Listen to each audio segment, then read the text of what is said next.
ממש. ערב טוב לכולם, תודה שהגעתם. אנחנו נמצאים ביחד במפגש של אפי זום, הוובינר שלנו של אפי, מפגשים חודשיים של האגודה הישראלית לפסיכומטריקה, מי שנמצא פה פעם ראשונה. אז תודה שהגעתם ותודה גם לוותיקים שביניכם שהגיעו. אני עינת נוטע קורן ואני יו"ר אפי, ואני נמצאת פה בשמי ובשם כל המועצה של אפי. והיום אני לא אאריך בדברים, אני מיד אציג את המרצה שלנו, ובעצם אנחנו נשמע היום על סוגיה מעניינת שהיא נפוצה וחשובה אך לא מספיק מדוברת לפי עידו, של מתאמים גבוהים שנצפים בין אוריינות לשונית ואוריינות מתמטית. ומה אומרים המתאמים האלה? האם הם מעידים על שונות אמיתית, או שיש שם איזשהו משהו אחר? מה זה אומר בעצם? והאם זה אומר שאנחנו צריכים לנקוט בתור צרכנים של נתונים במשנה זהירות כשמתבוננים במתאמים האלה?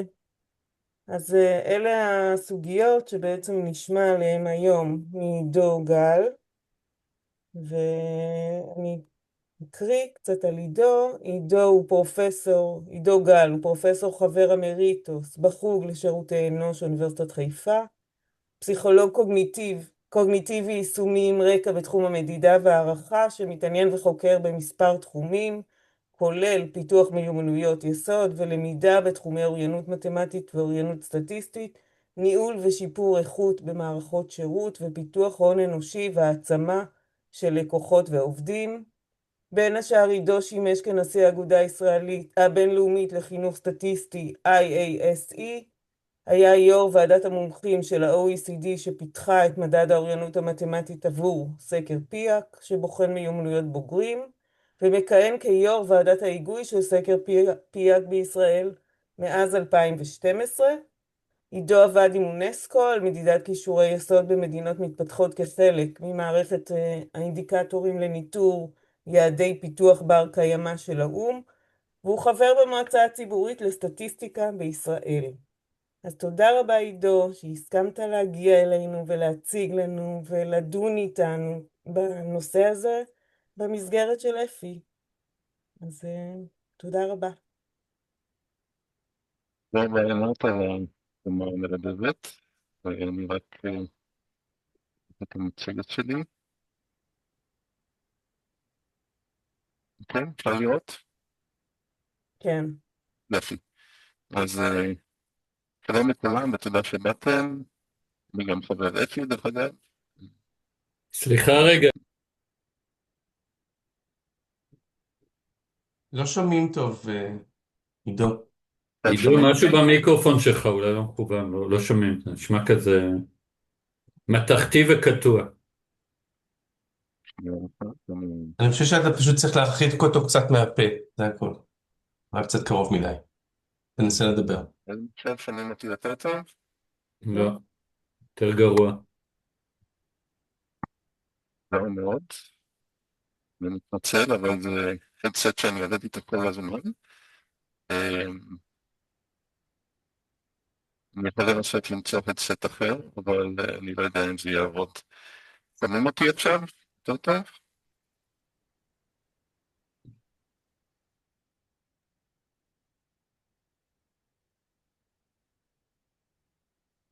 איך עכשיו?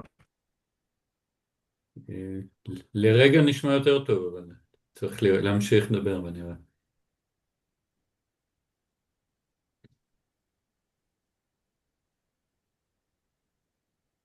עכשיו לא שומעים בכלל. לא.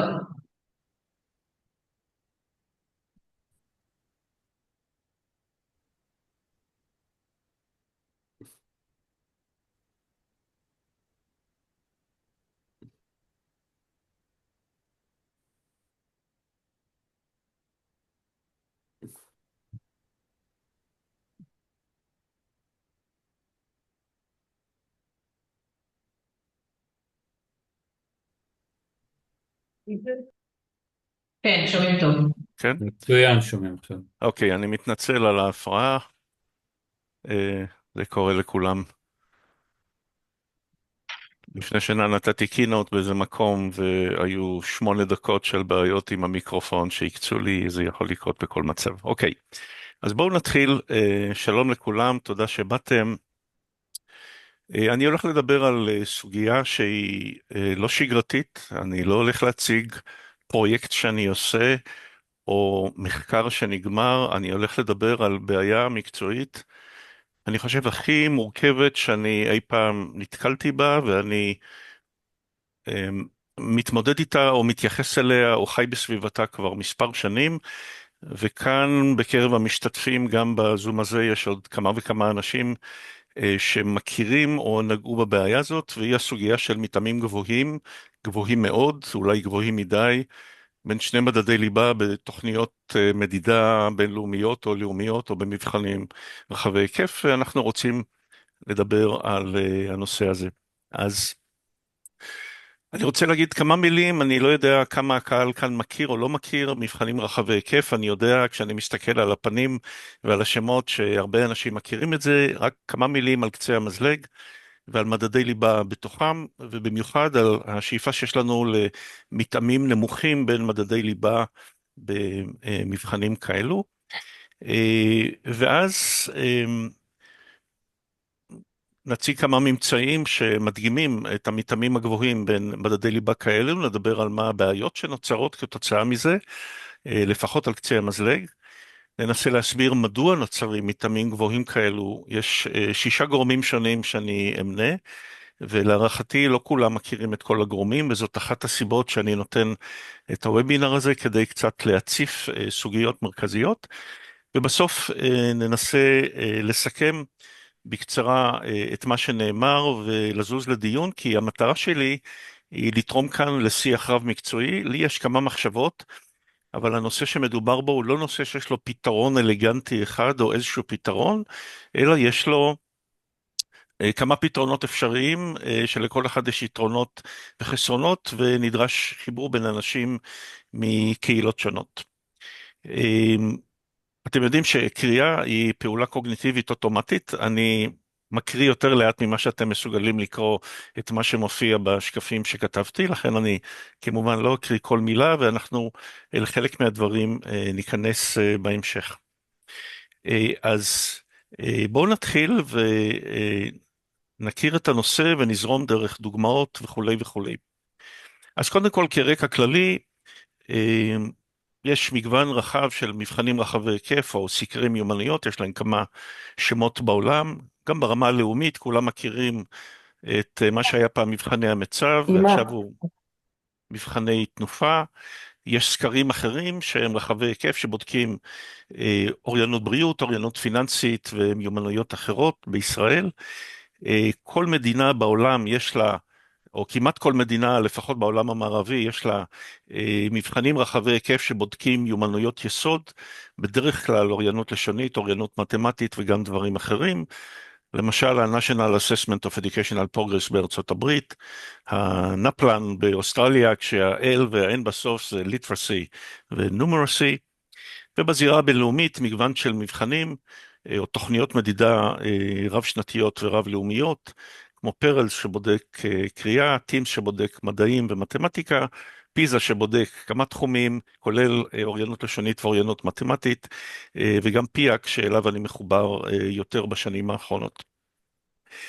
אז הנחת היסוד של כל המבחנים הללו, שהם בודקים תחומי ליבה שהם הכרחיים לפיתוח של הון אנושי, בהסתכלות רחבה, גם למשק הכלכלי, גם ברמה האישית, גם ל-well-being של אנשים וחברות וקהילות, ויש התמקדות בכמה תחומים שנתפסים כבסיסיים, בכל הנוגע לרכישת ידע, ללמידה, להתמודדות עם מטלות טכניות, כספיות, מדעיות ואחרות, ובהתאם כל תוכנית מדידה בודקת תחומים נבחרים, כשהמבחנים האלו נועדו ככל שאנחנו יודעים לתמוך מדיניות ממשלתית, ולכן הם אמורים לאפשר ניטור לאורך זמן, בדיקה מחזורית, איתור של פערים, זיהוי של כיסים של אוכלוסיות שיש להם פערים נמוכים, ותכנון של התערבויות וכולי וכולי. אז מה שמעניין במבחנים הללו זה שיש להם מגוון של משתמשים וצרכני מידע, כשבראש ובראשונה יש לנו משרדי ממשלה וגופים ציבוריים, למשל בוועדת ההיגוי של פיאק מיוצגים 6 משרדי ממשלה וגופים ציבוריים, כמו משרד החינוך, משרד הכלכלה, משרד העבודה, מל"ג, בנק ישראל ועוד. יש לנו הרבה מאוד בעלי עניין שונים בתוצאות של המבחנים האלו, בין אם זה חוקרים וחוקרות מסוגים שונים וממקומות שונים, ובין אם זה עמותות, אגודות מקצועיות, מעסיקים, תעשיינים, עיריות ורשויות מקומיות שהם ספקי חינוך וכולי וכולי. והמבחנים האלו מאופיינים במורכבות מאוד גדולה מבחינה אנליטית, מבחינה מתודולוגית, הם פועלים בסביבה פוליטית מורכבת, חלק מהמבחנים הללו, כל פעם שמתפרסמות תוצאות, יש מסיבות עיתונאים וכולי, מישהו צריך להסביר את הנושא הזה, לתרץ, עיתונאים נכנסים לעובי הקורה, סביבה מורכבת מאוד. אז כמה מילים על המסגרת האנליטית של סקרים רבי היקף, לוודא פשוט שכולם יודעים, יש לנו תמיד בתוך הסקר רכיב של מדידה ישירה של מבחנים שבודקים יכולות קוגניטיביות, מבחן שבודק אוריינות לשונית או קריאה, אוריינות מתמטית ותחומים נוספים. יש לנו שאלון רקע גדול שאוסף נתונים על מגוון של סוגיות נוספות שיכולות לשפוך אור על הנושא שבו אנחנו עוסקים. בפיאק למשל יש לנו קרוב ל-300 שאלות בשאלון הרקע, זה שאלון ענק, אבל לא כל נבדק עונה על כל השאלות. ובהתאם המסגרת האנליטית מאפשרת לנו לבדוק הרבה מאוד דברים. נתחיל מהתא המרכזי, אנחנו רוצים להבין מה התפלגות המיומנויות ברמה הלאומית, בהשוואה בינלאומית, לפלח ולהסתכל על תת קבוצות, לראות מגמות לאורך זמן. מצד שמאל איזה גורמים משפיעים על התפלגות המיומנויות, ומצד ימין כל מיני תוצרים אפשריים של המיומנויות. אם אתם מכירים מבחנים כמו המיצב, או היום נקרא תנופה, או פיזה, הם עוסקים רק בשני התאים משמאל, פיאק מסתכל על כולם עם ניסיון להבין איך המיומנויות ומשתנים נוספים תורמים לתעסוקה, לפרנסה, להכנסה, להתמודדות עם אבטלה, רווחה אישית ושורה של נושאים אחרים. בהתאם המתודולוגיה היא מאוד מורכבת, יש לנו העברה מחזורית, מדגמים גדולים מאוד כדי שנוכל גם לייצג, גם להכליל וגם לפלח לתת קבוצות. ביצוע קפדני, וסוגיות שאני מדגיש אותם כאן כי הן יהיו קשורות גם להסברים למטעמים הגבוהים שאנחנו נדבר עליהם עוד רגע, והן קשורות לזה שמצד אחד אנחנו רוצים מבחנים שיהיה להם תוקף גבוה והם ייצגו בצורה טובה את עולמות התוכן שבהם מדובר. אז למשל אם אנחנו מודדים אוריינות לשונית, אנחנו נבנה למבחן מאגר פריטי מאוד מאוד גדול שמייצג את כל עולם התוכן, אבל מצד שני זמן הבחינה שלנו מוגבל, אין לנו הרבה זמן עם הנבדק, ולכן אנחנו ניתן לנבדק מבחן קצר יחסית, שמבוסס על דגימה מתוך המאגר הגדול, ואחר כך אנחנו משתמשים בשיטות סטטיסטיות שקשורות לתיאוריית התגובה לפריט, Item Response Theory, כדי לאמוד את הציון האמיתי במרכאות של הנבדק, על בסיס המבחן הקצר ועוד נתוני רקע שיש לנו לגביו. אז סיפור מאוד מורכב, ובתוך זה אנחנו שואפים כמובן שאם יש לנו תוכנית מדידה שמודדת כמה נושאים שונים, כמו אוריינות לשונית, אוריינות מתמטית וכולי וכולי, אנחנו שואפים שהמתאם בין מדדי הליבה בתוכניות מרכזיות יהיה נמוך ככל האפשר. וזאת שאיפה שהיא קיימת הרבה שנים. אני דרך אגב לקחתי את הקורס הראשון שלי שקשור למדידה ומבחנים בדיוק לפני 50 שנה, התחלתי בסמסטר ב' באוניברסיטת תל אביב בפברואר 76, וכבר אז למדתי שגם ההוגים הראשונים של מבחני אינטליגנציה תוכניות מדידה אחרות שאפו למתאמים נמוכים, כי אנחנו רוצים לקבל כמה שיותר אינפורמציה על הנבדק בנושאים שונים, ולכן אנחנו לא רוצים שיהיה מתאם גבוה בין המדדים השונים, כי זה מגביל את המידע שעומד לרשותנו. אז מה זה מתאם נמוך? הכל יחסי בחיים, ויש הבדלים בין דיסציפלינות מבחינת מה שהן תופסות כמתאם נמוך, אבל בפסיכולוגיה ובחינוך ובתחומים שעוסקים במדידה, איפשהו בין 0.4 ל-0.6 מתאם מתחיל להיות יחסית גבוה. כשמתאמים מתקרבים ל-0.6 אנחנו כבר מניחים שמרמזים משהו על התוקף של המבחן ומה הוא בודק או לא בודק, למה הוא קשור וכולי, וכשזה עולה מעל לזה אנחנו כבר או מאושרים מצד אחד אם זה עומד בקשר עם משהו שאנחנו רוצים שיעמוד איתו בקשר, או שאנחנו מתחילים להיות מודאגים אם יש קשר עם מבחנים שאנחנו לא רוצים שיהיה איתם קשר כל כך גבוה. אז עכשיו, הנושא הזה פוגש אותי ואותנו, אני חושב, בכמה נקודות. אני עובד הרבה שנים על פיאק מצד אחד, אבל אני גם מתמחה בתחום של אוריינות מתמטית ואוריינות סטטיסטית, ואני נמצא בתווך בין יצרני מידע וצרכני מידע, ורוצה לתרום לפירוש ושימוש מיטבי במידע על ידי כל השחקנים. ובהדרגה הגעתי להבנה שהרבה מהמשתמשים בממצאים וגם במשתנים שמתקבלים מתוכניות מדידה כמו פיאק וגם כמו פיזה, לא מבינים את המשמעות האמיתית של המימדים שאנחנו מודדים, ויש נושאים שלא מדוברים מספיק, ואני החלטתי להציף את הנושא הזה ובמובן מסוים לבקש עזרה מהקהילה המקצועית. אני חושב שהנושא של מבחנים רחבי היקף הוא חיוני לכולנו, במיוחד לאור זה שאנחנו יודעים שישראל מתמודדת עם פערים גדולים מאוד בהישגים חינוכיים ולימודיים, וקשיים בכל מה שקשור למיומנויות יסוד. גם סקרים כמו פיזה וגם פיאק מראים שאחוז גדול של האוכלוסייה הוא עם מיומנויות נמוכות, ולכן חשוב לשפר את היכולת שלנו להתמודד עם הנושאים האלו, במיוחד לאור הצורך בשיפור יכולת הלמידה של אנשים לאורך זמן, ההשפעה של AI ודברים מהסוג הזה. אז אנחנו צריכים שיח רב מקצועי, והיום פה בקהל שלנו, למרות שהוא לא גדול, יש לנו נציגים מהקבוצות השונות האלו. אנחנו גם הזמנו אנשים מקהילת פיאק וכמה משרדי ממשלה להשתתף, וחלקם אני מניח או משתתפים או יצפו בהקלטה אחר כך. אז קודם כל כמה ממצאים שמדגימים לנו את המתאמים הגבוהים בין מדדי הליבה, אוריינות לשונית ואוריינות מתמטית. אני דגמתי כמה מקורות ונתקדם קדימה. אז קודם כל הטענה הבסיסית שלי היא שכשאתם קוראים את הפרסומים שקשורים לפיזה או לפיאק, ואני שותף ליצירה של הפרסומים האלו, אני לא יורק לבאר שממנה אני שותה, אלא אני משתף אתכם בדילמה שמסתובבת אצלנו לאורך זמן. אז התחומים האלו, אוריינות לשונית ואוריינות מתמטית, הם ממוצבים כתחומי ליבה נפרדים ועצמאיים לגמרי. אנחנו תכף נראה דוגמה לזה. הם מתוארים במסגרות מושגיות נפרדות, שהן מפותחות על ידי קבוצות מומחים עצמאיות, הם מטופלים כמשתנים נפרדים בכל הניתוחים, מדווחים בנפרד, בפרקים נפרדים בדוחות הלאומיים והבינלאומיים וכו' וכו'.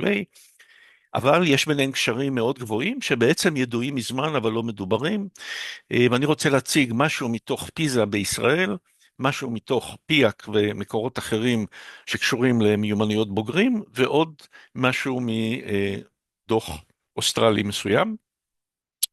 ואני רק אציין שרוב העבודה שלי בתחום הזה היא עצמאית, אבל יש איזה נושא תיאורטי שקשור לקשרי אוריינות לשונית ומתמטית, שאני משתף פעולה עם חוקרות אחרות, אז אני כאן מכיר להם תודה. אז דוגמה ראשונה מתוך דוח פיזה 2015. למה פיזה 2015? כי בחלק מהדוחות של פיזה לא כתוב שום דבר על המתאם בין מדדי הליבה. זה פשוט לא מוצג. ופיזה 2015 מציג את המתאם הזה, וזה מעניין כי זה גם מדגים את העובדה שאנחנו יודעים על דברים לאורך זמן. אז כידוע, פיזה הוא מבחן שבודק אוריינות לשונית, מתמטית וכולי, בקרב תלמידים בני 15, בהרבה מדינות בעולם, זה בהרבה מדינות סוף חינוך החובה, ואני רוצה להציג לכם כמה ציטוטים. בדרך אגב, מה שאנחנו עושים זה להדגים את החשיבות של אוריינות קריאה להבנה של מידע על נתונים וממצאים, אוקיי? אז אוריינות קריאה, נסתכל על החלק המודגש, אוריינות קריאה במחקר פיזה מוגדרת כך, זה ציטוט, היכולת להבין, לעשות שימוש ולעסוק בטקסטים כתובים על מנת להשיג מטרות אישיות, לפתח את הידע והפוטנציאל האישיים ולהשתתף בחברה. ואוריינות מתמטיקה מוגדרת כיכולת של הפרט לנסח, ליישם ולפרש מתמטיקה במגוון הקשרים, לזהות את התפקיד של מתמטיקה באמצעות תיאור, מידול, הסבר וחיזוי של תופעות. לכאורה, דברים שאין ביניהם שום קשר משמעותי, נכון?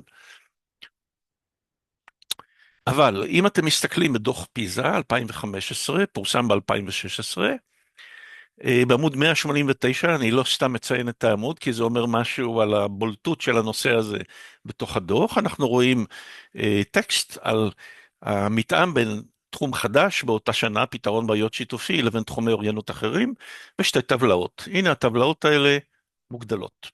אוקיי?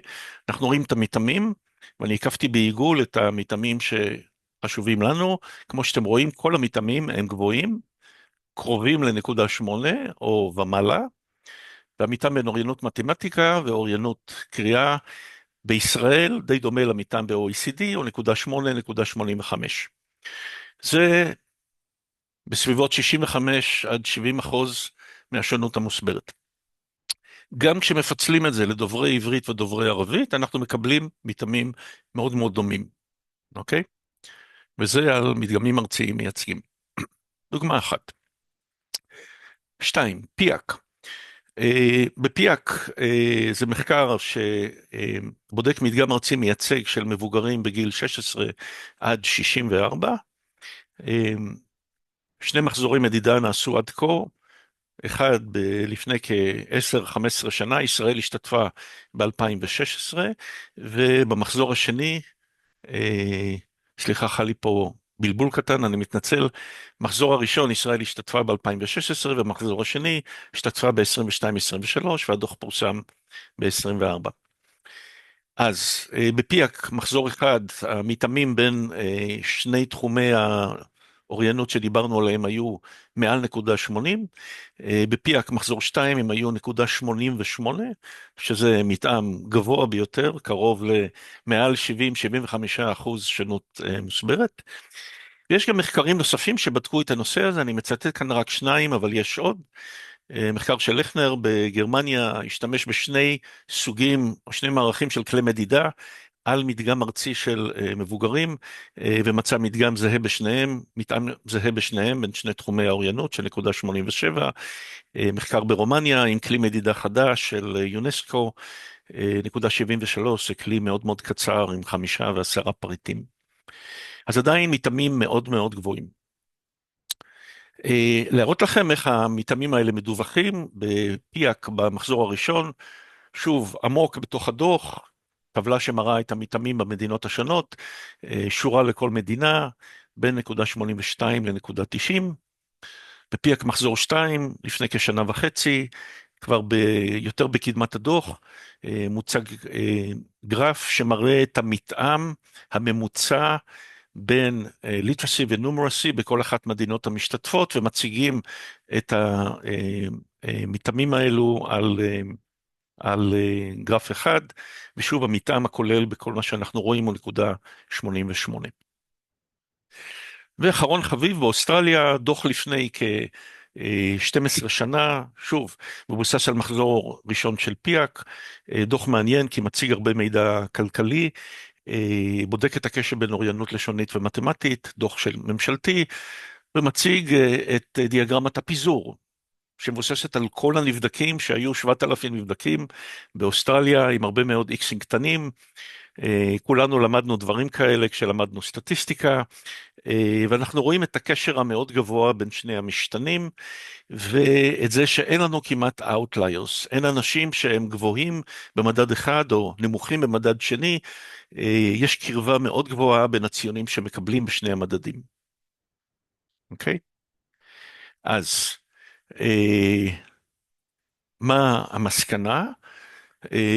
שוב, ההגדרות המושגיות הן שאנחנו מציגים את זה כתחומים נפרדים שעוסקים בסוגיות נפרדות ומפעילים תהליכים קוגניטיביים שונים.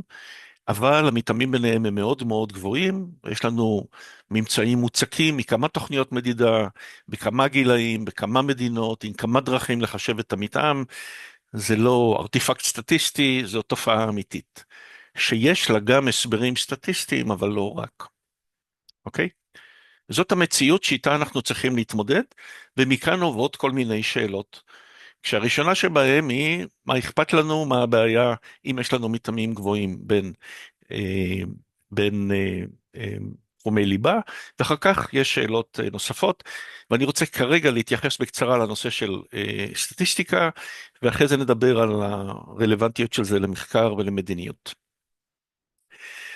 שוב, הבעיה הבסיסית מבחינה סטטיסטית היא שברגע שיש לנו מתאם גבוה בין משתנים, יש לנו מה שנקרא בסטטיסטיקה קוליניאריות או מולטי-קוליניאריות. כל מי שלמד תואר שני בפסיכולוגיה נתקל בזה בקורס בשיטות מחקר וסטטיסטיקה מתקדמת. כל מי שלמד כלכלה לומד את זה באקונומטריקה, זה נושא שמדברים עליו תמיד. וכדי להסביר את זה קצת יותר לעומק, החלטתי לתמצת ולחסוך עבודה. נכנסתי לג'מיני, למנוע AI של גוגל, ושאלתי את ג'מיני אם יש בעיה ברגרסיה, אם יש לנו קולינאריטי. והסיבה שרגרסיה היא חשובה, כי רגרסיה היא הכלי הבסיסי של חוקרים בתחום הזה, כדי להבין מה הקשר בין מנבאים לבין משתני תוצאה אפשריים. בתחום של פיאק אנחנו רוצים לראות אם אוריינויות מסוגים שונים תורמות להבנה של השתכרות, של אבטלה, של הצטרפות לשוק העבודה, של פריון עבודה וכולי וכולי. אז התשובה היא כמובן שקולניאריטי היא בעיה משמעותית ביותר, וסליחה על הביטוי הבוטה, אבל זה הכי פשוט להסביר את זה, היא משבשת או דופקת לנו את המשתנים, את המקדמים של הרגרסיה, היא משפיעה על הסטנדרט ארורס, היא מקטינה את המובהקות של הסטטיסטיקה, היא גורמת לזה שיש לנו אי יציבות, וברגע שאנחנו מכניסים או מוציאים מספר קטן של נבדקים, קצת משנים את המדגם, מחליטים קצת לזרוק כמה נבדקים מסוג מסוים, פתאום הדברים משתנים. וזה מכיוון שהרגרסיה לא מסתדרת עם העובדה שהיא מנסה לחפש איזה משתנה תורם כמה, אבל יש לנו שני משתנים שהתרומה של שניהם היא מאוד מאוד גבוהה. אוקיי? אז הסוגיה הזאת היא סוגיה קלאסית שקיימת הרבה מאוד שנים, ולומדים איך להתמודד איתה כבר בקורסי סטטיסטיקה, או אמורים ללמוד, כשהפתרון הבסיסי הוא כמובן למנוע מזה לקרות. ואנחנו נדבר על אחרי זה, על אם אפשר למנוע מזה לקרות, אבל אם יש לנו בעיה, אנחנו צריכים להשתמש רק בחלק מהמשתנים, או למצוא איזשהו פתרון מכני אחר לנושא הזה, על ידי הסתכלות רק על חלק מהנתונים, ונדבר אחר כך על פתרונות אפשריים. אבל הבעיה האמיתית שיש לנו בתחום של מבחנים רחבי היקף, היא שיש להם הרבה מאוד משתמשים. זה לא מספיק רק לטפל בסוגיות הסטטיסטיות, יש לנו משתמשים שמקבלים דוח לאומי, הם לא מכירים את הסטטיסטיקה שיושבת מאחורי הקלעים או מתחת למכסה המנוע, הם מניחים שהמבחנים בודקים דברים שונים, והם מנסים ללכת עם מה שיש להם, ואז נכנסים לפרשנויות או למסקנות מסוגים שונים שהם לא בכך מבוססות על המשתנים עצמם ועל הממצאים עצמם. אז אנחנו רואים מצבים שבהם יש חוקרים שלא מודעים לקיום המתאמים, רצים עם עיבודים רב משתניים ועם רגרסיות שהם מכניסים לתוך העיבודים גם את הציון באוריינות לשונית וגם את הציונים באוריינות מתמטית. אני יודע שבבנק ישראל בעבר לפחות נהגו לעשות ממוצע של שני המשתנים האלה, ופשוט להשתמש בציון אחד במקום שניים, פשוט כדי לפתור את הבעיה הזאת, וזה פתרון שהוא לגיטימי. אנחנו רואים אנשים שקופצים למסקנות לגבי המשמעות של הממצאים, ובונים המלצות מסוגים שונים, בלי שבעצם מבינים לעומק את המשמעות של המדדים עצמם. ואחת הבעיות שנוצרות היא שבגלל שהנתונים מפיאק והנתונים מפיזה הם מפתים מאוד להרבה מאוד חוקרים וחוקרות, וגם למשרדי ממשלה שונים, לבסס כל מיני מסקנות עליהם, כי אלה נתונים גדולים ואמינים מגופים בינלאומיים, אז רצים קדימה ולא תמיד לוקחים את הזמן ללמוד את הדברים לעומק. ויש עוד סוגיות שקשורות להשפעה של הממצאים האלו על מדיניות למידה, ואני אדבר על זה בהמשך, אבל אני רק אגיד כאן על קצה המזלג, שיש לנו בעצם קהילות מקצועיות שונות בשטח. יש לנו אגף אחד במשרד החינוך שעוסק בלמידת לשון ושפה, ויש לנו אגף נפרד שעוסק במתמטיקה, ומפקח ארצי נפרד לכל נושא, וכל אחד עוסק בנושא אחר, והם מתייחסים לממצאים שקשורים לתחום שלהם, אוריינות מתמטית, אוריינות לשונית, בלי להבין שהם בעצם קשורים בצורה משמעותית אחד לשני. אז עולה השאלה, מדוע יש לנו מתאמים גבוהים בין המדדים האלו? איך יכול להיות שאם יש לנו המשגה שהיא נראית שונה, נוצרים לנו מתאמים כל כך גבוהים? אז יש לנו, אני לאורך השנים בניתי 6 הסברים שונים, שכולם פועלים במקביל, והם מחולקים ל3 קבוצות. קודם כל, הטענה הבסיסית היא שהמתאם הגבוה בין מדדי אוריינות קריאה ואוריינות מתמטית משקף את המציאות, כי בחיים יש מטלות חיים שמשלבות דרישות גם לאוריינות קריאה וגם לאוריינות מתמטית, זה רץ במשותף בהרבה סביבות חיים, ויש לנו מודלים תיאורטיים שתומכים בנושא הזה. בנוסף, ברמה הפסיכומטרית, כשבוחנים פריטים במבחנים שונים, אז אנחנו רואים שחלק מפריטי אוריינות הקריאה כוללים דרישות לאוריינות מתמטית, ואני אתן דוגמאות, וחלק מפריטי האוריינות המתמטית כוללים דרישות לאוריינות קריאה.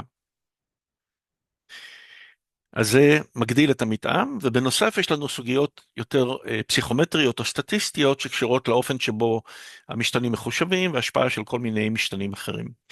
אז בואו נרוץ עם כמה דוגמאות, יש לי המון דוגמאות, אני ארוץ דרכם מאוד מהר, רק כדי ליצור רושם כללי, למעשה על כל נושא כזה, או על כל דוגמה, אני בדרך כלל מתעכב עליה כשאני נותן סדנאות, אבל כאן נעשה את זה בזריזות רבה. אז אני רק אזכיר שיש כמה מודלים תיאורטיים שמתייחסים לקשר בין מרכיבים שונים של ליטרסי, המודל החשוב והידוע ביותר שלא מוכר להרבה חוקרים, הוא מודל שבנו אירווין קרש ופיטר מוזנטל כבר לפני 40 שנה, בסוף שנות ה-70, תחילת שנות ה-80, והוא התייחס לליטרסי בלבד, והוא הניח ליטרסי מורכב מפרוז ליטרסי, הכוונה היא לקריאה של פרוזה כמו ספר או עיתון, כשיש לנו פסקאות עם טקסט שרץ בצורה סדרתית, דוקימנט ליטרסי שמתייחס לתפסים, גרפים, טבלאות וכולי, וקווטיטייטיב ליטרסי שמתייחס לטקסט שבו משולבים ביטויים מתמטיים או כמותיים. יש המון פרסומים בנושא הזה, וזה הבסיס להרבה מאוד עבודה על מדידה של ליטרסי כבר לפני 40, 35 ו-30 שנה. אז אני ואנשים נוספים שאני עובד איתם טוענים שליטרסי ונומרסי לא נבדלים מבחינה תיאורטית, אלא יש לנו חלק משולב שלא מדובר הרבה בספרות המקצועית, ואני רוצה לתת כמה דוגמאות. נרוץ מהר מאוד, בלי לתת הסברים, אתם קוראים תווית מזון, אתם רואים שיש כאן שילוב של טקסט ומספרים, המספרים הם חשובים, אבל גם הטקסט הוא חשוב, לא ניתן להבין אחד בלי השני, רק שניהם ביחד יוצרים משמעות ומאפשרים לאדם לקבל החלטות מסוגים שונים. כשאני מקבל חשבון, במקרה הזה חשבון מחברת המעליות, יש שם טקסט ויש שם מספרים, זה נראה חשבון יחסית פשוט. אבל כשאני מקבל חשבון חשמל, הוא כבר יותר מורכב, יש בתוכו הרבה טקסט והרבה מספרים, אני צריך לחפש את הדברים הרלוונטיים, להבין מה הורידו לי, מה לא הורידו לי, זה מוסבר בטקסט, ויש לי גרף למטה, והגרף הוא גרף חשוב, הוא כולל ביטויים סטטיסטיים לגבי צריכה ממוצעת וכולי, מאפשר לי לראות מתי חרגתי מהממוצע, לשאול את עצמי שאלות, לנסות להבין מה קורה אצלי בבית, אוקיי? אז אנחנו רואים שוב את השילוב בין טקסט לבין ייצוגים מסוגים שונים, שמייצגים את הפרוז ליטרסי, את הדוקימנט ליטרסי ואת הקווטיטייטיב ליטרסי. חשבון ארנונה מעיריית חיפה שקיבלתי לאחרונה, שוב רואים טבלאות וכולי, אבל גם יש לנו טקסט בצד, והטקסט הוא חשוב, כי עיריית חיפה החליטה להוריד היטל שמירה ולמנות משטרה פרטית של עיריית חיפה, וכאן יש את ההסבר לפי איזה בסיס מורידים לי היטל שמירה בנוסף לארנונה הרגילה. אז יש הסבר על חישובים מתמטיים שמשולב בתוך טקסט. אוקיי?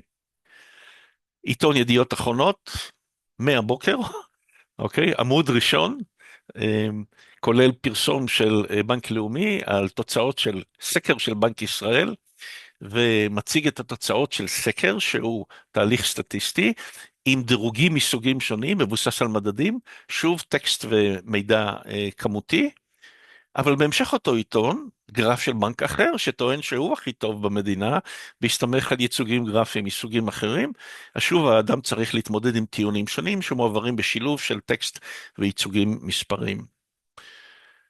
כותרת אחרת בידיעות אחרונות, גם כותרת ראשית על הפשיעה בחברה הערבית, מספרים שנראים מאוד מאוד פשוטים, אבל כשנכנסים לכתבה עצמה, אז אנחנו רואים שיש הסבר למספרים ופילוחים מסוגים שונים, הכל בתוך טקסט.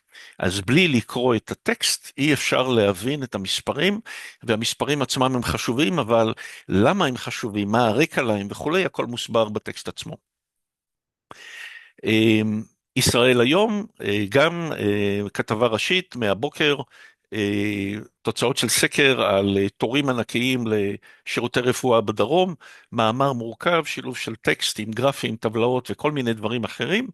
שורה התחתונה, לא ניתן להסתדר רק עם קריאה או רק עם ידע מתמטי, הם משולבים בצורה אינטגרטיבית בתוך הרבה מאוד מטלות חיים. לא כולם כמובן, אבל חלקם. ודוגמה אחרונה, נכנסתי לאתר של רמה לחפש משהו, הסתבר שיש מדדי תוצאה של משרד החינוך שמוצגים שם, ושוב אנחנו רואים שיש לנו מידע שמוצג לציבור ולאזרחים ולאנשים שונים בציבור, ואנחנו רואים שוב טקסט שמשלב אחוזים, שימוש בסטטיסטיקות, ממוצעים וכולי וכולי וכולי.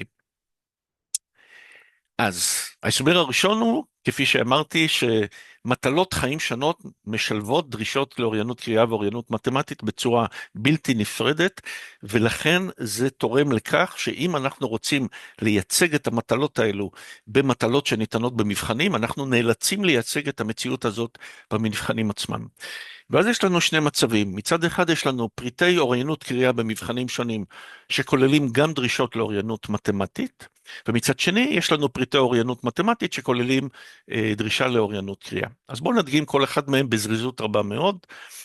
אז בפיאק אנחנו רואים, זה רק דף הבית של סקר פיאק באתר הלמ"ס, הנה דוגמה לפריט שמוצג בתוך אתר הבית בלמ"ס, זה סימולציה של קריאה שניתנת במכללה, יש לנו איזה מאמר שהתלמידים צריכים לקרוא ויש שאלה לנבדק, והנה הגדלתי את הטקסט שיהיה יותר קל לקרוא אותו. יש כאן איזה סיפור על לחם שנחשף לאוויר ונהיה קשה או שמפתח עובש, וזה קשור לאחוזי הלחות, והשאלה שמוצגת לנבדק באיזה רמת לחות קרקרים הופכים להיות תרקים. שימו לב שהשאלה עצמה כוללת בפנים ביטוי מתמטי, רמה, כן, רמת לחות, למרות שאף מורה למתמטיקה לא מלמד את זה ולא חושב שזה מתמטיקה, וכדי להגיע לתשובה צריכים לקרוא את הפסקה הזאת עד הסוף, רק במשפט האחרון כתוב שקרקרים נראים רכים כשרמת הלחות בהם מגיעה ל9%. אוקיי? אז צריך לקרוא טקסט כדי לענות לשאלה ובדרך להתמודד עם שורה של מספרים מסוגים שונים. במבחן תנופה שהוא המחליף של המיצב, זה מתוך חוברת שמופיעה באתר רמה, זה לא מבחן חסוי, הוא פתוח לציבור הרחב, מבחן בעברית, שוב אנחנו מנסים להדגים איך יש דרישות לאוריינות מתמטית בתוך פריטי מבחנים שבודקים אוריינות קריאה. אז זה מבחן בעברית לכיתה ט', חוברת שאלות, אני רק מציג לכם חלק מהשאלות, לא את כל הגזעים ואת הרקע שניתן לזה, אתם יכולים לראות איך מופיעים רכיבי מידע מתמטי או סטטיסטי בשאלות שקשורות לאוריינות קריאה. אוקיי? בכמה גבוה ריכוז הסוכר בצוף בפרחים שנחשפו לתנאי כך וכך מריכוז הסוכר בצוף בפרחים שנחשפו לתנאי אחר. יש שם גרף, איזה היגד נכון לפי הגרף, אז התלמיד נדרש לקרוא גרף, כן? וכולי וכולי.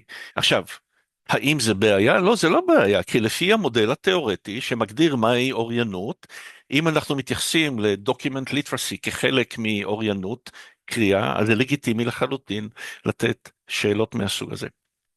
ובכיוון ההפוך, פריטי אוריינות מתמטית שדורשים קריאה. אז הנה פריט של פיאק, סימולציה של משהו שקשור לשוק העבודה.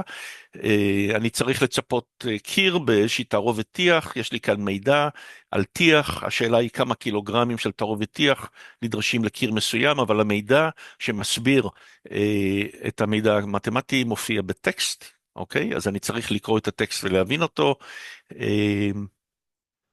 כאן יש לנו שאלה אחרת שקשורה לבקרת איכות במפעל שמייצר בשר קר, אז על איכות של פסטרמות נדרשת קריאה של טבלאות עם תוצאות של בדיקות מסוגים שונים ומשקלות שונים של הפרוסות שהתקבלו, אבל זה דורש קריאה של טבלה והבנה של שאלות מורכבות שקשורות לביטויים מתמטיים. ובמבחן המיצ"ב, מלפני כמה שנים, מבחן במתמטיקה, שוב יש לנו שאלות שבהן אנחנו רואים רמה עולה של דרישה לאוריינות קריאה, ממעט מילים ליותר מילים לקריאה של גרף. אז יש לנו גרפים גם בקריאת מתמטיקה, גם באוריינות מתמטיקה וגם באוריינות קריאה, לכן אנחנו רואים את ההסבר למתאמים ביניהם, ושאלות עוד יותר ארוכות, שאלות של אוריינות מתמטית שבהם צריך לקרוא, והם סוג של חשיבה לוגית כשיש מידע מתמטי שתמוה בתוך הטקסט. ובן אדם צריך לתרגם את הטקסט למשמעויות מתמטיות. אז כל זה עוזר לנו להבין למה יש מתאם גבוה בין פריטי אוריינות קריאה ופריטי אוריינות מתמטית. הם מפעילים בחלקם את אותם מיומנויות, ובסופו של דבר, כמובן לא כל הפריטים מאופיינים בצורה כזאת, רק חלקם, אבל זה תורם למתאמים הגבוהים. אבל זה לא יכול להסביר את המתאמים הגבוהים מאוד בין שני המדדים, יש לנו הסברים נוספים. דבר ראשון, אנחנו צריכים לזכור האומדן של רמת המיומנות של כל נבדק, הציון שניתן לנבדק במבחנים רבי היקף, נערך בדרך כלל בשיטת IRT, Item Response Theory, כשכל נבדק, כפי שאמרנו, מקבל מדגם של פריטים מתוך מאגר הפריטים היותר גדול בתחום הכושר הנמדד, ואנחנו עומדים את הציון, מה הוא היה מקבל אם הוא היה עושה את כל המבחן, תוך היעזרות במידע שיש לנו על משתני רקע שונים, כמו רמת ההשכלה שלו למשל, במקרה של פיאק, ומידע אחר שיש לנו על הנבדק, כמו גיל או דברים אחרים. אז זה תורם לכך שיש משתני רקע שיכולים להגדיל את הקורלציה בין המדדים השונים. אנחנו יודעים שיש משתני רקע נוספים, כמו השכלת הורים למשל, או סטטוס סוציו-אקונומי, שמשפיעים על כל הממדים השונים, כי הם משפיעים על ההתפתחות הקוגניטיבית ועל הלמידה ועל ההזדמנויות שיש לאנשים שונים. יש כמובן טענות במשך שנים רבות מאוד, שאינטליגנציה או יכולות אינטלקטואליות אחרות, הם משתני רקע שמשפיעים על כולם. לא יודע אם כולם מכירים את העבודה של יואב גנזך וחוקרים אחרים, אוניברסיטת תל אביב, שעסקו בנושא הזה. אז יש לנו מספר הסברים שקשורים להשפעה של משתני רקע על כל הממדים, ויש גם כל מיני גורמים סטטיסטיים אחרים שאני לא אכנס אליהם כרגע מחוסר זמן, אבל אפשר לעשות פעם סדנה גם בנושא הזה שקשורים לצורת המדגם, גודל המדגם, הבדלים בין דגימה של בוגרים לבין צעירים, קיצוץ תחום ודברים אחרים. עידו, ביקשת שאני אהיה השעון הדובר, לא תפקדתי טוב, אז אני עכשיו. תודה. אז תודה עינת. אז אני הגעתי לשני השקפים האחרונים שלי, או שלושת השקפים האחרונים. מקווה שלא דיברתי יותר מדי מהר. אז רק לסכם מה אמרנו. מבחנים רחבי היקף הם חשובים, יש להם הרבה משתמשים, הם אמורים להשפיע על תובנות וקבלת החלטות במשרדי ממשלה ובכל מיני שחקנים אחרים. אנחנו שואפים שהמתאמים בין מדדי ליבה של אוריינות מתמטית ואוריינות לשונית יהיו מתאמים נמוכים. בפועל אנחנו מקבלים מתאמים מאוד מאוד גבוהים, עם אחוז שונות מוסברת משותף בין שניהם גבוה מאוד. זה משפיע על היכולת שלנו להריץ סטטיסטיקות, זה יכול לגרום לטעויות ולכמה דברים אחרים שאני תכף אתייחס אליהם. הצגתי כמה הסברים אפשריים לנושא הזה, שהם כולם פועלים במשולב, הם לא איזה היפותזות, הם כולם קיימים בפועל, ואני הדגמתי שהם כולם חיים מסביבנו. וניסיתי גם להדגים את זה שזו תופעה שידועה מזמן. חלק מהפרסומים שהצגתי בכוונה תחילה הם לא מהשנה האחרונה, הם מלפני 10 שנים ויותר. זה דבר שאנשי המקצוע שמעורבים בזה יודעים על זה מזמן, אבל לא מדברים על זה הרבה עם הצרכנים של המידע. ולכן אני מציף את הנושא הזה, כי אני חושב שאנחנו בתוך אפי, וגם מחוץ לאפי, כקהילה מקצועית שעוסקת במבחנים, מדידה ושיפור יכולת של ארגונים לקבל החלטות לגבי יחידים, לגבי קבוצות, לגבי המדינה וכולי, אנחנו צריכים לנסות ולהבין את הסוגיה הזאת ולתרום לה יותר. לי יש ידע מסוים, אבל הוא לבטח לא מספיק כדי להבין את כל הסוגיות האלה לעומק, ולכן אני חושב שאנחנו צריכים לחשוב יחד. אז אני רק רוצה לציין שבעולם אידיאלי היינו מדברים על 4 נושאים. היינו מדברים על פתרונות אנליטיים, מה עושים, כי הנתונים כבר נתונים לגבי סקרים שהורצו, האם ניתן למנוע את הנושא הזה, ולדבר על ההשלכות לפירוש מושכל וכולי. יש לי עוד שקף אחד עם כמה תובנות מאוד מאוד בסיסיות, ובזה אני אסיים, אוקיי? אז זה שקף פשוט מפוצל לכמה נקודות, אבל אם אנחנו רוצים להבין איך מתמודדים עם זה מבחינה סטטיסטית, אז כבר ציינתי פתרונות מקובלים, לא להשתמש בשני המדדים, אלא לשים רק אחד בתוך הנוסחה, פעם את זה, פעם את זה, לראות איזה מקדמים אנחנו מקבלים, להשתמש בעיבודים אחרים שהם לא עיבודים רב משתניים, למשל השוואת ממוצעים, הסתכלות על תת קבוצות, עיבודים שנראים יותר פרימיטיביים מבחינה סטטיסטית, אבל הם יותר יציבים ומאפשרים לנו להבין דברים בצורה יותר נקייה. בקשר להשלכות לפיתוח מערכות מבחנים, השאלה הקלאסית היא כמובן, האם ניתן לצמצם את הבעיה, לבנות את המבחנים ככה שיהיה לנו פחות דרישות לאוריינות מסוג אחד במבחן שבודק אוריינות אחרת, והתשובה היא כן, יכולנו לעשות את זה, אבל אז אנחנו עשויים לפגוע בתוקף שלהם מבחינה תיאורטית ובהמשגה שלהם. אז זה נושא שקבוצות מומחים צריכות לחשוב עליו, וזה לא נושא פשוט.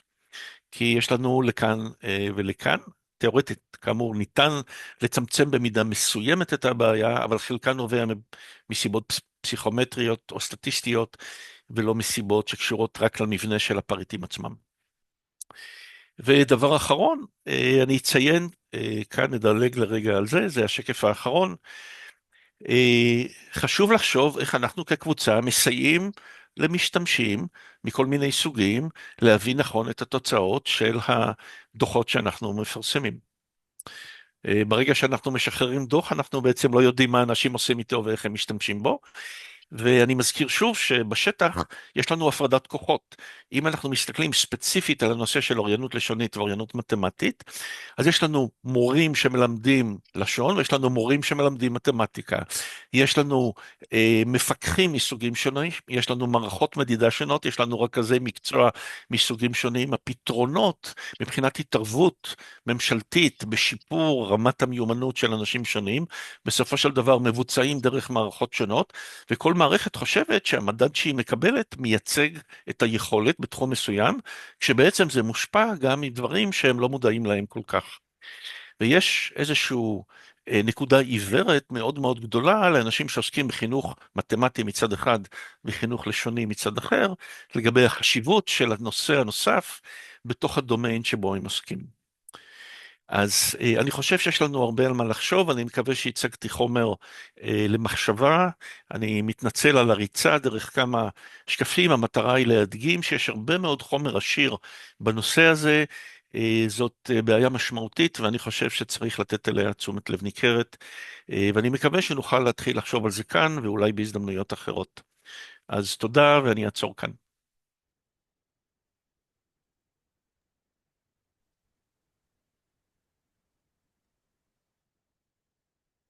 עינת, את כן, מנהלת את זה? אז כן, יואל. טוב, אז קודם כל מאוד מעניין, עידו. ברוך הבא, אני כבר שנים עם הדבר הזה. תמיד חשבתי שזה לא מעניין אף אחד. אני רוצה להוסיף עוד כמה היבטים וגם להציע עוד כמה הסברים, לפחות שאנחנו היינו נותנים לעצמנו החל משלב מסוים, כשהייתי ברמה. אז קודם כל הבעייתיות שבדבר הזה היא לא רק כל מה שאמרת, אלא צריך לחשוב על המנגנון העצום וההשקעה העצומה שמושקעת למשל במבחן כמו פיזה או פיאק, בפיתוח השאלות, בפיתוח המבחן. בעצם יש כאן התייחסות כשני תחומים לגמרי בלתי תלויים, צוותים אחרים, פיתוח תיאורטי ומסגרת קונספטואלית נפרדת, כלומר יש פה השקעה שגם עולה כסף בסוף למדינות, ואני כבר לא מדבר עוד לפני מקבלי ההחלטות שמתבלבלים כי הם חושבים שזה משהו מאוד בלתי תלוי.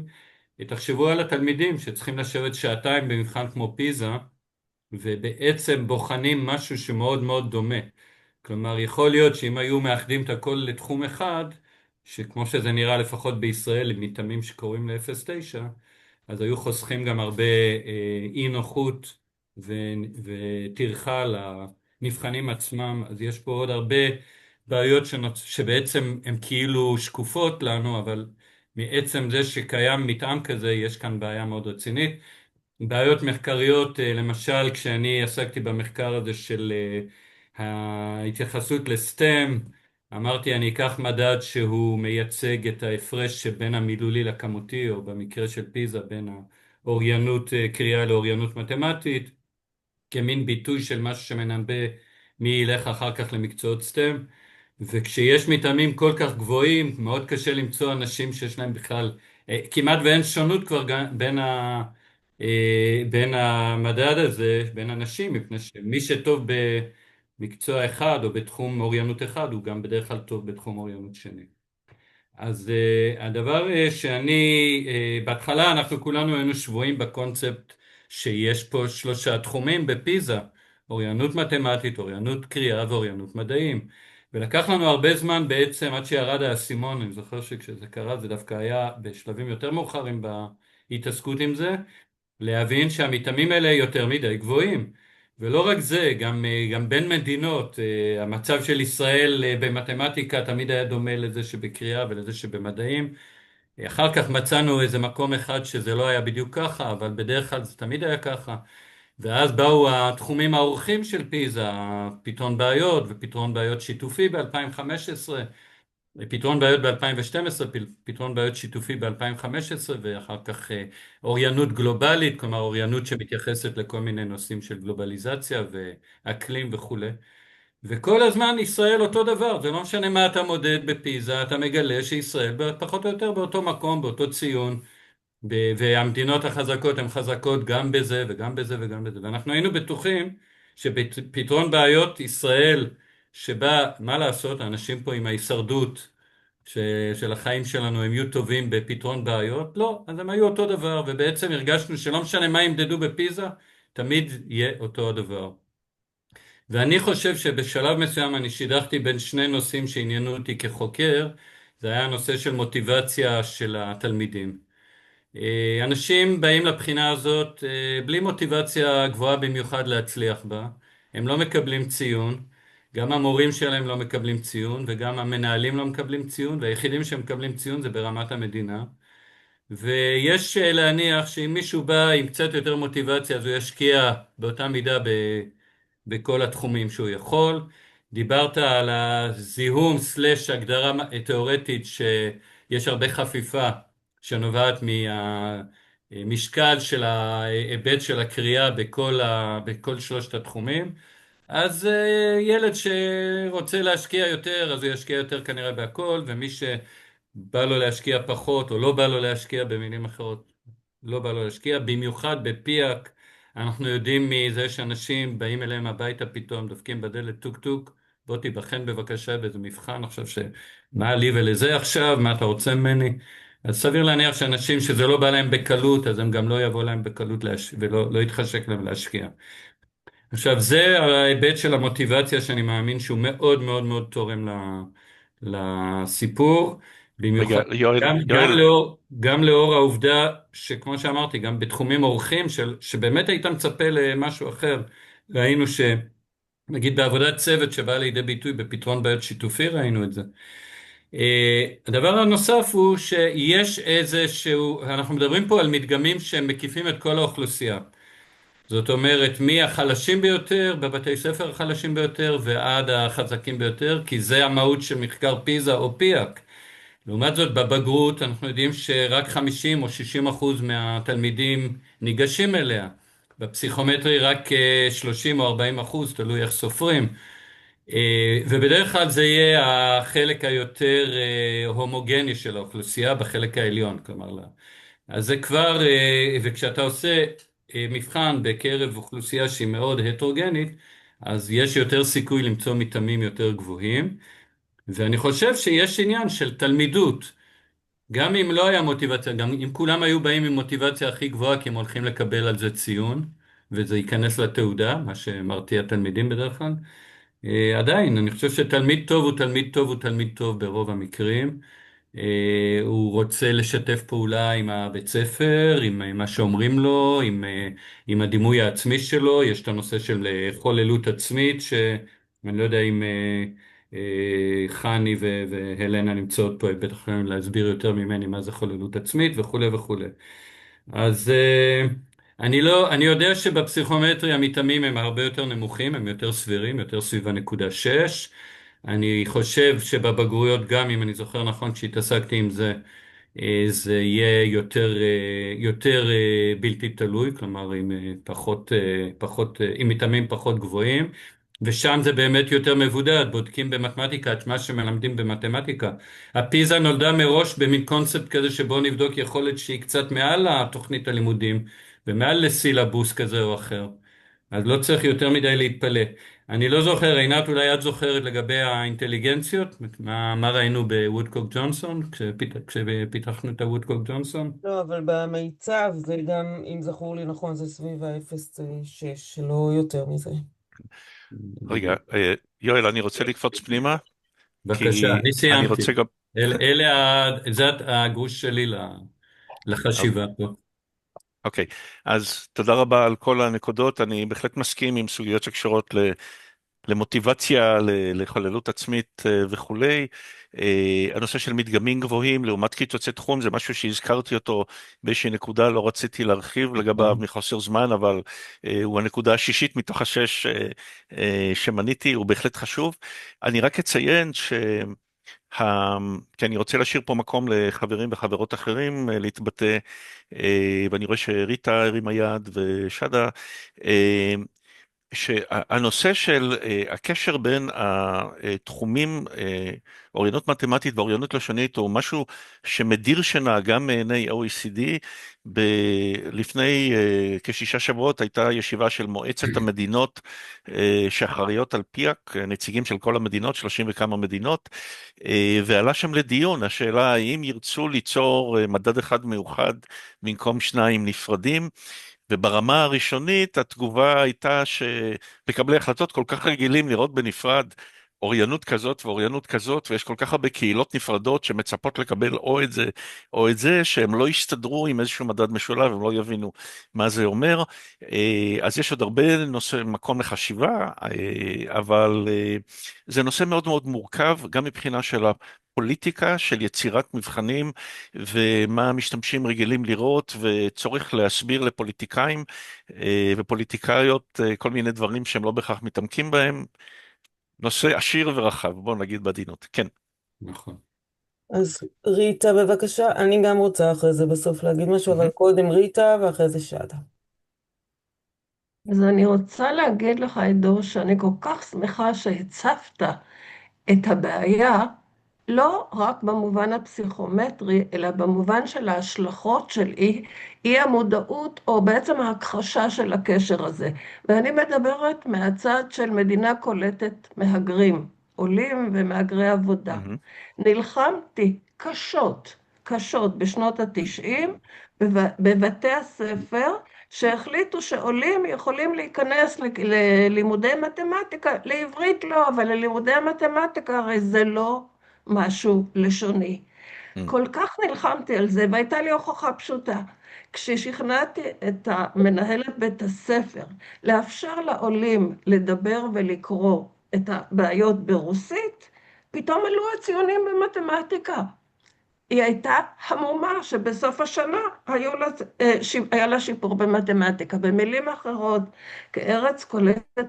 כמדינה קולטת מהגרים, אני חושבת שהמודעות למה שאתה מציף כעת, היא כל כך חשובה להתייחסות לאנשים שהאוריינות הלשונית שלהם בעברית היא לא בהכרח האוריינות הלשונית שלהם בשפת האם.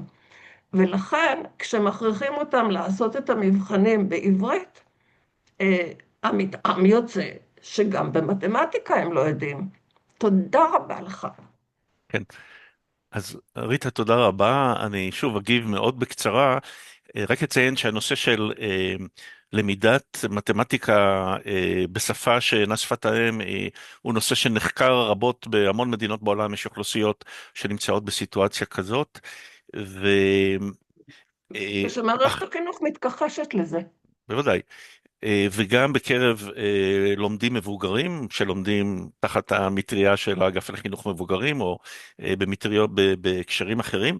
ואחד הדברים שהממצאים לגבי הקשר הגבוה בין אוריינות מתמטית ואוריינות לשונית מציג, לפחות שלושת הנושאים הראשונים שהצגתי, גם הפן התיאורטי וגם הדוגמאות מהחיים, אמורים לעורר את האנשים שעוסקים בתכנון מערכות החינוך, תוכניות הלימוד וכולי, להבין את הזיקה בין היכולות הלשוניות ליכולות המתמטיות, והרבה אנשים בחינוך המתמטי מתכחשים לנושא הזה באופן כללי, ולא חושבים ששפה זה דבר שהוא חשוב, הוא חשוב לטובת שיח בכיתה, אבל הם לא רוצים להתייחס לזה כמשהו שצריך להכליל אותו כחלק מתהליך הלמידה עצמו, ולחשוף יותר למטלות אותנטיות שהם עם מלל עשיר.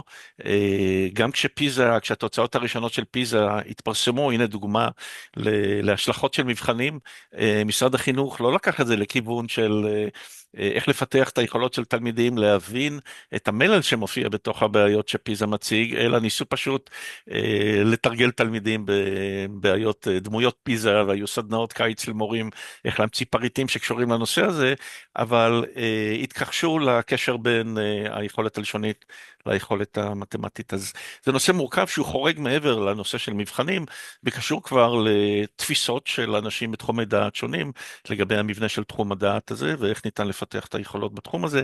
לא ניכנס לזה כי אני חושב שזה כבר רחוק מההרצאה שלי, אבל זה נושא שהנתונים האלה בהחלט יכולים לסייע בו. אז שדה, בבקשה.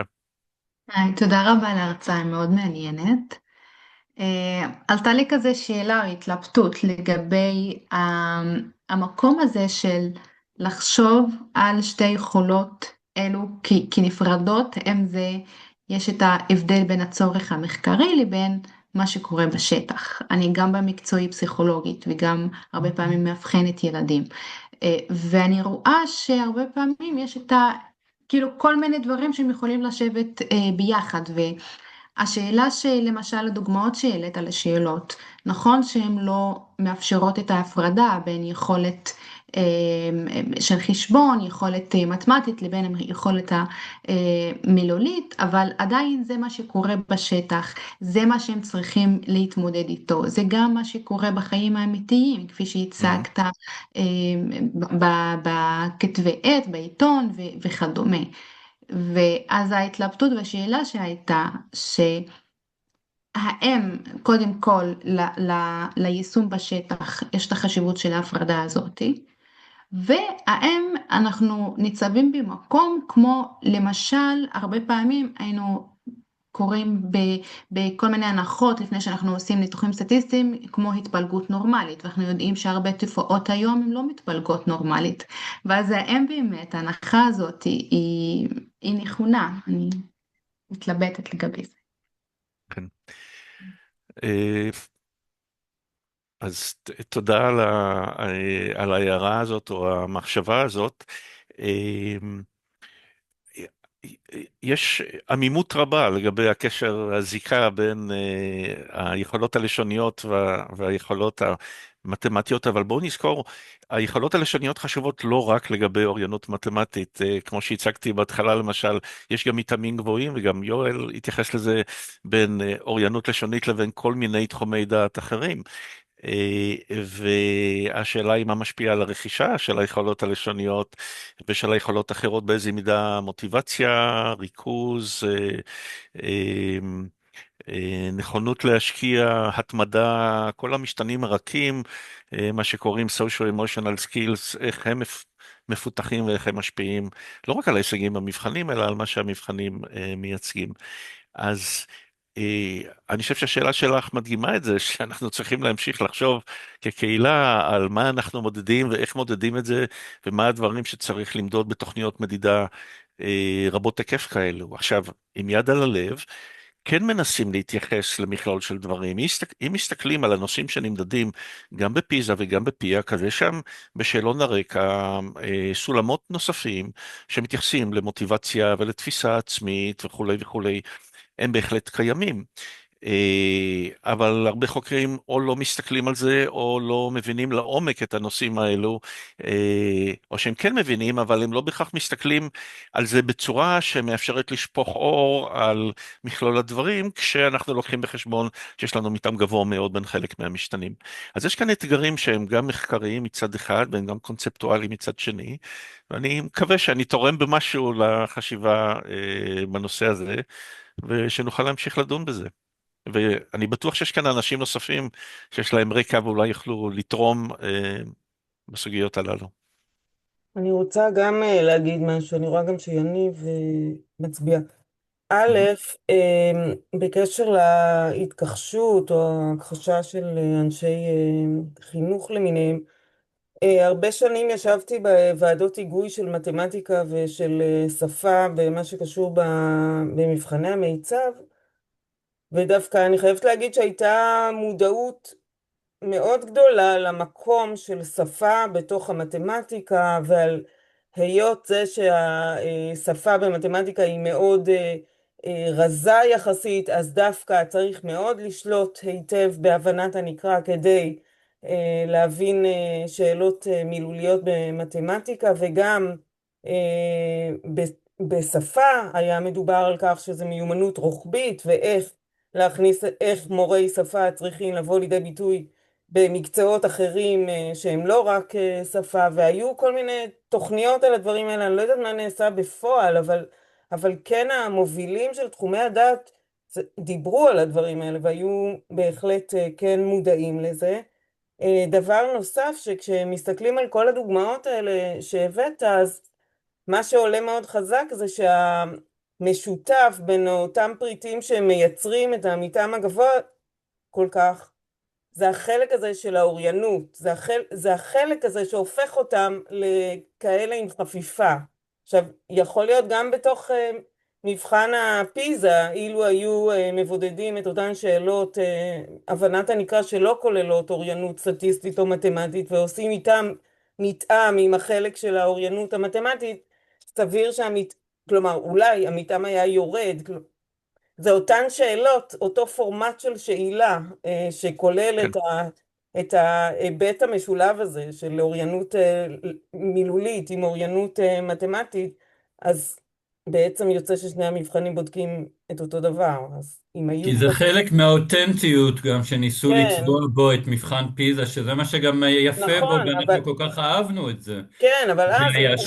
זה היה שונה, זה לא היה עוד פעם המשחקים הפורמליסטיים האלה של מערכת החינוך. אני מבינה לגמרי, אבל הפרקים, אז אין ביניהם דיפרנציאציה. אם רוצים שהחלק המילולי יהיה רק מילולי, אז אל תכניסו בו את הצד הכמותי בתוך האוריינות הזאת. המתאמים כנראה ירדו, ברגע שאותן שאלות מופיעות פה ופה, אותם תרשימים, בואו נבין אותם. גם במיצ"ב באמת כללנו גם שאלות כאלה. אבל זה מעלה כנראה גם את המתאמים. אז תודה על שתי הערות.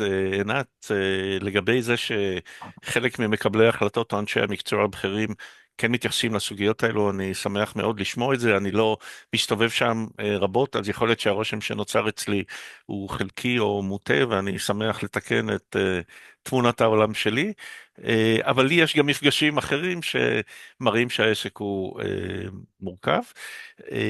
ולגבי הנושא של האפשרות לשנות את התוכן, כפי שאמרתי, אחד הפתרונות הוא לנסות לצמצם או למקד את הפריטים בצורה כזאת שזה יפחית את הקורלציה, אבל זה פוגע בתוקף גם במובן הפסיכומטרי וגם במובן של המשמעות והיכולת של זה לייצג את העולם האמיתי, והעולם האמיתי שמסביבנו הולך ומשתנה כל הזמן.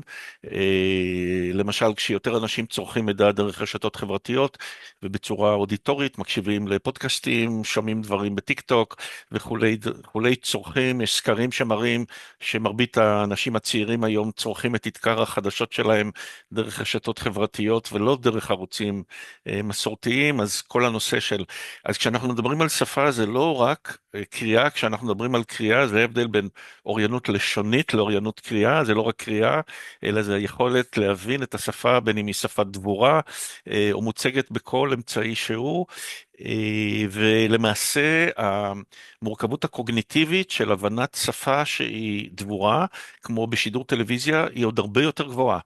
אם תסתכלו על תוכנית טלוויזיה רגילה, על שידור חדשות, זה רץ יותר מהר, אנשים מדברים ביחד, גרפים מוצגים במהירות, קשה מאוד לעקוב אחרי הנושא, אי אפשר להפעיל אסטרטגיות רגילות שמופעלות בקריאה של הסתכלות אחורה, קריאה חוזרת, בדיקת משמעות, האם הבנתי נכון וכולי, כל הנושא הוא שונה, אז בעצם דווקא בעולם המודרני, האתגרים שניצבים מבחינת היכולת של האזרח להיחשף, להבין ולפרש בצורה ביקורתית מידע שמוצג לו יותר מורכבים ממה שהיה בעבר, וגם המשמעות של אוריינות לשונית היא נהיית יותר מתוחכמת, יותר מעורפלת ויותר חופפת עם כל מיני דברים אחרים. אז אני אעצור כאן, נעבור אליך יניב, בבקשה, תודה על הסבלנות. תודה רבה. כן, אחד הדברים הראשונים שאמרת היום, הערב, היה להציג את ההמשגה של אוריינות לשונית ושל אוריינות כמותית, להראות שהן לכאורה נפרדות זו מזו.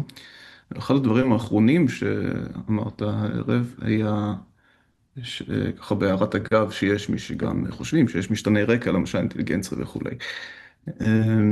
אני רוצה לשאול או להעלות את האפשרות שהחפיפה בין אוריינות לשונית לבין אוריינות כמותית היא הרבה יותר גדולה ממה שאנחנו בעצם מניחים כאן. לא במובן שיש משהו נפרד שאולי עומד ברקע של שתיהן, אלא במובן שיש משהו אינהרנטי שמשותף לשתיהן. זה לא במובן שכאן יש בעיות מילוליות שיש בהן גרף, או יש בעיות כמותיות שצריך לקרוא בהן פסקה. מדבר על משהו אינהרנטי בחשיבה מילולית ובחשיבה כמותית, כמו שקוראים להן אצלנו. דברים כמו היכולת לפרק בעיות מורכבות לבעיות יותר קטנות ופשוטות שאפשר לפתור ולהרכיב מהן את הפתרון הדרוש, דברים כמו היכולת להבין בעצם את מה אנחנו מחפשים, לבנות לעצמך תוכנית עבודה, דברים כמו שליטה עצמית, יכולת להעריך אם הפתרון שהגעת אליו הוא נכון, או לעצור ולא לתת בתור פתרון את הדבר הראשון שלא בדעתך וכו'. זה לא משהו נפרד, אני חושב שכל הדברים האלה ועוד רבים כמותם, רכיבים כאלה של חשיבה ביקורתית, של פתרון בעיות, הם דברים שאינרנטיים גם לחשיבה מילולית וגם לחשיבה כמותית. ייתכן שהניסיון להפריד ביניהם מלכתחילה נידון לכישלון, כי אנחנו יכולים לנסות למדוד בנפרד את הדברים שהם ספציפיים לכל אחת מהן, אבל יכול להיות שהדברים הספציפיים האלה הם לא הלחם, אולי אפילו לא החמאה, אולי זה רק הספרינקל מלמעלה. אז תודה יניב. עוד הסתכלות חשובה שמראה לנו את רוחב היריעה ואת מגוון הנושאים שעשויים לשחק כאן ולהשפיע על ביצוע במטלות למידה מצד אחד, במטלות חיים מצד שני, איך אני מתמודד עם מטלות אמיתיות בחיים הפרטיים שלי, ועל התמודדות עם מבחן מכל סוג שהוא. במבחנים עצמם יש ניסיון למדוד חלק מהדברים האלו, אבל חלק מהמדידה היא דרך דיווח עצמי, שכולנו יודעים שיש לזה הרבה מאוד מגבלות. למשל, כך נושא שמעסיקים מגדירים אותו כחשוב ביותר, והוא עבודת צוות. אוקיי? איך אתה בודק עבודת צוות? האם אתה יכול לבדוק את זה ברמה יחידנית? נעשו כל מיני מאמצים לבנות את זה. אני הייתי שותף לאיזה צוות שגם נגע קצת בדברים האלו, וכל המאמצים האלה נחלו כישלון.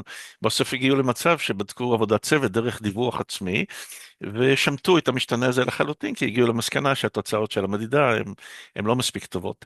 אז כן, יש לנו הרבה מאוד נושאים שהיינו רוצים למדוד, והרבה משתנים שהיינו רוצים לנקות אותם, כדי שהמדידה תהיה יותר מדויקת, ואנחנו לא מסוגלים לעשות את זה בצורה מספיק טובה, אבל המוטיבציה למבחנים היא באה ממקום אחר, היא באה מהצורך של מקבלי החלטות, לקבל איזושהי אינדיקציה לגבי התמורה להשקעה במערכות חינוכיות, במערכות הכשרה, וגם למוכנות של אנשים להתמודדות עם העולם הגדול. אז אם משרדי ממשלה רוצים לממן את זה, כי הם צריכים מידע, אז הם צריכים מידע, אז הם מקבלים מדדים שבעברית קלה נגיד שהם מלוכלכים. הם מלוכלכים במובן הזה שהציון מושפע משורה של דברים שלא היינו רוצים שהם ישפיעו, אתה ציינת את חלקם, יואל ציין אחרים, ויש עוד בטח שיכלו לציין כאן. עכשיו, מה אנחנו עושים? אנחנו כקהילה מקצועית, אחד התפקידים שלנו זה לעזור לצרכנים, לפרש בצורה נאורה את הציונים, להבין מה מסתתר מאחוריהם, ואולי לפתח כלי מדידה נוספים, משלימים, להיות זהירים בפירוש של ציונים מסוימים, להגיד בוא נסתכל על זה, אבל גם נסתכל על הקורלציה, או נפרק את זה לתת קבוצות של גבוהים או נמוכים במשהו אחר, ולא תמיד עושים את זה.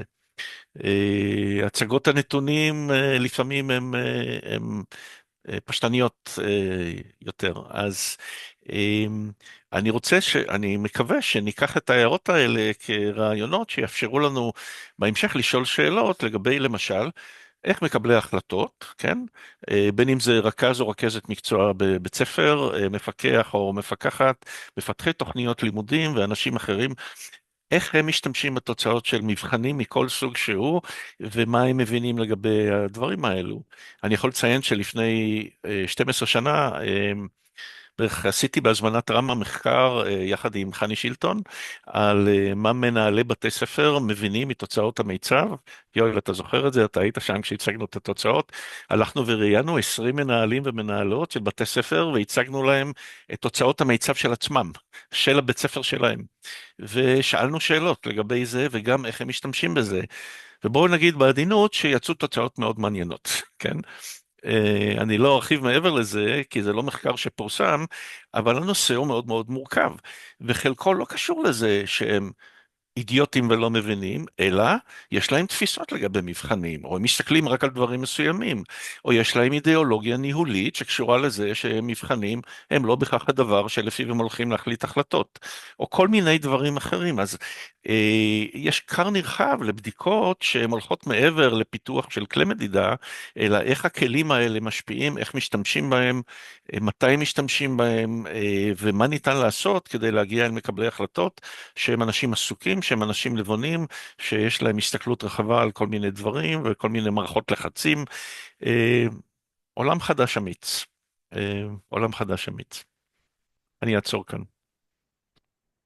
טוב, אנחנו צריכים לסיים, ואני רוצה להודות לך שהעלית את הנושא הזה. אני חושבת שכולנו יוצאים עם עוד נקודות למחשבה, שיש מקום עוד להמשיך ולחשוב ולדון. ותודה רבה שבאת והצגת והעלית את הסוגיה ושיתפת אותנו. תודה רבה, עינת. תודה לכולם. תודה.